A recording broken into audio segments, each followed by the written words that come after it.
आपने अक्सर सुना होगा प्यार और शादी की कोई उम्र नहीं होती। कोई भी आदमी किसी भी समय और किसी भी उम्र में किसी से भी प्यार और शादी कर सकता है। इसी बात को सच साबित करते हैं बॉलीवुड के कुछ कपल जिन्होंने पहले एक दूसरे से प्यार किया, बाद को एक दूसरे से शादी करी बिना एज गैप की परवाह किए। Number 7, Nick Jonas and Priyanka Chopra. साल 2018 में प्रियंका चोपड़ा ने निक जोनस से शादी करी थी, जो एक American song writer, singer and actor है। जिस समय इन दोनों ने एक दूसरे के साथ शादी करी उस समय प्रियंका की उम्र 35 साल एंड निक जोनस की उम्र 25 साल थी और इन दोनों के बीच 10 साल का एज गैप था। बिना एज गैप की परवाह किए दोनों ने एक दूसरे से शादी करी और दोनों हंसी खुशी अपना जीवन व्यतीत कर रहे हैं। उनकी एक छोटी सी बच्ची भी है जिसका नाम है मालती Mary. Nick and I have a 10-year age gap.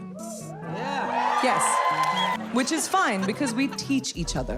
Number 6, Ranbir Kapoor and Alia Bhatt. Ranbir Kapoor को बॉलीवुड का चॉकलेटी एंड लवेबल बॉय माना जाता है, जिनका बॉलीवुड की कई बड़ी बड़ी एक्ट्रेसेस के साथ नाम जुड़ चुका है। कभी शादी को लेकर तो कभी प्यार को लेकर, बट किसी से बात नहीं बनी। लेकिन ब्रह्मास्त्र मूवी की शूटिंग के दौरान रणबीर कपूर को आलिया भट्ट के साथ सच्चा प्यार हो गया। फाइनली 2022 में दोनों ने शादी कर ली और उस समय आलिया भट्ट की उम्र 29 साल की थी और रणबीर कपूर की उम्र 39 साल की थी और इन दोनों के बीच 10 साल का एज गैप था। बट इन दोनों ने अपने बीच एज गैप को आने नहीं दिया और दोनों ने एक दूसरे के साथ शादी कर लिया। फाइनली दोनों हंसी खुशी अपना जीवन बिता रहे हैं। उनकी एक छोटी सी बच्ची भी है जिसका नाम है राहा कपूर और रिसेंट टाइम में ये दोनों बॉलीवुड के one of the best couple माने जा रहे हैं। शिवा, तुम्हारा हाथ। ईशा, मैं आग से जलता नहीं, कुछ रिश्ता है मेरा आग से, आग मुझे जलाती नहीं। Number 5, Shahid Kapoor and Meera Rajput. साल 2015 में शाहिद कपूर ने मीरा राजपूत से शादी की थी, जो एक नॉर्मल लड़की थी, मतलब कोई सेलिब्रिटी या कोई एक्ट्रेस नहीं थी। जिस समय इन दोनों की शादी हुई उस समय मीरा राजपूत की उम्र मात्र 21 साल की थी और शाहिद कपूर की उम्र 34 साल की थी और इन दोनों के बीच पूरे 13 साल का एज गैप था। इसके बारे में शाहिद कपूर अपने एक इंटरव्यू में बताते हैं कि जिस समय वो पहली बार मीरा राजपूत से मिले तो उस समय मीरा की उम्र 20 साल थी और मेरी उम्र 33 साल की थी और मुझे सोचकर शर्म आ गई थी कि हम दोनों की शादी कैसे हो सकती है। लेकिन 6 महीनों तक हम दोनों ने एक दूसरे को समझा। फाइनली 2015 में हम दोनों ने शादी कर ली और हमारा जीवन अच्छा चल रहा है, जहाँ पर इन दोनों के 2 बच्चे हैं, जिनमें से एक का नाम है मीसा और दूसरे का नाम है जैन। Number 4, Dharmendra and Hema Malini. साल 1980 में धर्मेंद्र ने हेमा मालिनी से शादी करी थी और ये इनकी कोई पहली शादी नहीं बल्कि दूसरी शादी थी। इससे पहले 1954 में प्रकाश कौर से शादी कर चुके थे, जिससे उनको 2 बेटे थे, सनी और बॉबी। लेकिन धर्मेंद्र ने अपनी पहली बीवी को तलाक दिए बिना अपना धर्म परिवर्तन करके हेमा मालिनी से 1980 में शादी कर ली और उस समय धर्मेंद्र की उम्र 54 साल की थी एंड हेमा मालिनी की उम्र 31 साल की थी और इनके बीच पूरे 13 साल का एज गैप था। जिसके बावजूद इन्होंने एक दूसरे के साथ शादी करी और इनका जीवन अभी भी हंसी खुशी चल रहा है और इन्होंने एक दूसरे से तलाक भी नहीं लिया। जिससे इनके 2 बेटी भी हैं जिसका नाम है Esha and Ahana. Number 3, Arya and Saysha Sehgal. Arya एक मलयाली एक्टर है जो आपको तेलुगु और तमिल फिल्मों में ज्यादातर काम करते हुए दिखाई देते हैं। आर्या ने 2019 में सायसा सहगल से शादी की थी, जो एक एक्ट्रेस थी, जो थी तो एक नॉर्थ इंडियन, लेकिन उन्होंने ज्यादातर साउथ फिल्मों में ही काम किया। साल 2018 में गजनीकांत मूवी की शूटिंग के दौरान सायसा को आर्या से प्यार हो गया। फाइनली 2019 में दोनों ने एक दूसरे से शादी की। उस समय सायसा की उम्र 21 साल की थी एंड आर्या की उम्र 38 साल की थी और दोनों के बीच 17 साल का एज गैप था। और आज जहाँ सायसा की उम्र 26 साल है वहीं आर्या की उम्र 43 साल है और दोनों हंसी खुशी अपना जीवन बिता रहे हैं। नंबर 2, संजय दत्त एंड मान्या दत्त। संजय दत्त ने 2008 में मान्या दत्त से शादी करी थी। ये उनकी कोई पहली शादी नहीं थी बल्कि तीसरी शादी थी। संजय दत्त ने अपनी पहली शादी 1987 में ऋचा शर्मा नाम की एक लड़की से की थी, जिसकी 1997 में मौत हो गई थी। इनकी मौत के बाद संजय दत्त ने दूसरी शादी 1998 में रिया पिल्लाई नाम की एक लड़की से की थी, जो एक इंडियन मॉडल थी। बट 2008 में इनका तलाक हो गया और 2008 में संजय दत्त ने मान्यता दत्त के साथ शादी कर ली। उस समय मान्यता दत्त की उम्र 30 साल की थी और संजय दत्त की उम्र 49 साल की थी और दोनों के बीच 19 साल का एज गैप। जहाँ आज मान्यता की उम्र 45 साल है वहीं संजय दत्त की उम्र 64 साल है और ये रिश्ता अभी तक चला और दोनों हंसी खुशी अपना जीवन एक दूसरे के साथ बिता रहे हैं। और नंबर 1 पे जो कपल है उनका नाम है अंकिता कनवर एंड मिलिंद सोमन। मिलिंद एक एक्टर एंड मॉडल है जिन्हें आपने बॉलीवुड और साउथ की बहुत सारी मूवीज में देखा होगा। टीवी पर इनका एक फेमस शो भी आता था जिसका नाम था कैप्टन व्योम। मिलिंद सोमन ने अंकिता कनवर से 2018 में शादी करी थी। ये उनकी दूसरी शादी थी। इससे पहले वो माइलिन नाम की एक लड़की से 2006 में शादी कर चुके थे, जिससे उनके 2009 में तलाक भी हो गया था। फिर 2018 में मिलिंद सोमन ने अंकिता कनवर से शादी करी जब इनकी उम्र 27 साल की थी और मिलिंद सोमन की उम्र 53 साल की थी और इन दोनों के बीच 26 साल का लंबा एज गैप था। जी हाँ, 26 साल का एज गैप था। जहाँ पर आज मिलिंद की उम्र 58 साल है वहीं अंकिता की उम्र 32 साल। बात करें कटरीना और विक्की कौशल के मैरिज एज गैप की तो उनके बीच ज्यादा एज गैप नहीं बल्कि 4 साल का एज गैप है, जो एक नॉर्मल है, जो नॉर्मल लोगों की शादी में भी होता है। ऐसे इंटरेस्टिंग वीडियो पाने के लिए चैनल को सब्सक्राइब कर लीजिए अभी।